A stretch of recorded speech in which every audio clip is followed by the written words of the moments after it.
Hello, it's Hermie Abraham from Advocation.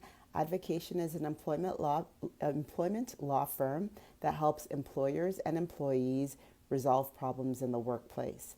And I had made a commitment this year that I wanted to post a video on a weekly basis. And last week I was unable to post a video because I ended up getting a cold. And the cold sort of held me up and made it not possible for me to do a number of things. And I thought, as a topic this week, it would be worth talking a little bit about sick leave in Ontario. And it's a timely topic because of the fact that this is a time when people traditionally have colds and flus, but also the coronavirus is big in the news and headlines, and I see a lot of people on the TTC wearing masks. And so, should you fall sick, hopefully this information will be helpful. Now, the information contained in this video pertains to the Employment Standards Act in Ontario. So it's for Ontario employees who are regulated by the Employment Standards Act. And as there are exceptions under the Employment Standards Act, meaning not all employees, even if your workplace is regulated by the Employment Standards Act, you might not be covered under some of the provisions that I'm discussing. So it's always best to check. I will provide you with information or a link to the Employment Standards Act so you can verify that the information pertains to you. So I have 3 facts that I wanted to discuss with respects to sick leave. And the first is that under the Employment Standards Act, there's not necessarily a sick leave per se.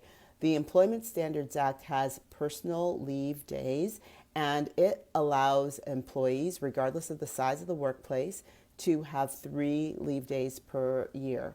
And those 3 leave days can be used for sickness, so illness, injury. It could also be used for a medical emergency.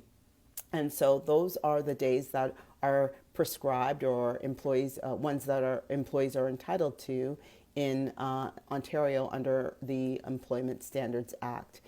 Now, the Employment Standards Act also has a number of leaves to be able to address different life circumstances. So, for example, if you lose a loved one, there is a bereavement leave. If there are other family obligations, there's family caregiver leave and family medical leave. So there are other leaves that are available if you find yourself in a life circumstance that might require you to take time away from work. And that's important because if you only have 3 sick days and let's say you're trying to juggle some other commitments, you don't necessarily have to use those sick days. You might be able to find leaves under the Employment Standards Act that allow you to take time away from work for those other commitments. So that's the first thing, that the Employment Standards Act does provide 3 personal leave days. The second thing that I wanted to mention is that these personal leave days do not have to be paid time away from work. So a number of people believe that sick days have to be paid, and that's just not true. All the employer has to do is provide the 3 personal leave days. Now, your employer might have a policy that's better than the Employment Standards Act, and they might actually pay for the 3 days. Or they might provide something more than 3 days, which is great.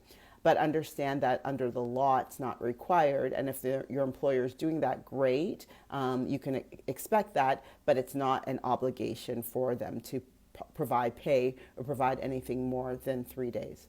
So that's the second point I wanted to make. The third and last point I wanted to make about sick leave is with respects to doctor's notes. So you will find that when employees take leaves, you might have your employer saying, we want a medical note from your treating physician or your doctor sort of to support your leave of absence or your time away from work. And now with these 3 personal leave days, that requirement for a doctor's note is less. So you are entitled to those 3 leave days. So your employer does not necessarily have the right to demand doctor's note simply for you to take those days. However, if you're looking to take more than 3 days, your employer can definitely insist on having some kind of medical documentation to support your need to be away from work. But with the 3 personal days that are given to you as an employee in Ontario under the Employment Standards Act, less requirement for a doctor's note. All right, so hopefully you found this video helpful.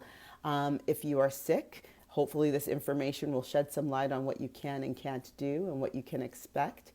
If you have topics for other videos, please let me know. I've received some great topics and I will be making videos on those topics in future. But if there's something else that's top of mind or a question that you have that other people might benefit from the answer, definitely shoot it to me. I'll put my email address. You can send it to me on this platform, and I'll be sure to answer it. And lastly, if you found this video helpful, definitely share it with other people who might find the information helpful, and follow us on our social pages. And just continue to tune in. We're always looking for people to let us know of things that will be helpful, so we can continue to provide valuable information and dispel some of the employment law myths or some incorrect beliefs about what workplaces can do. So thank you very much for your time today, and I wish you a fantastic week. Take care. Goodbye.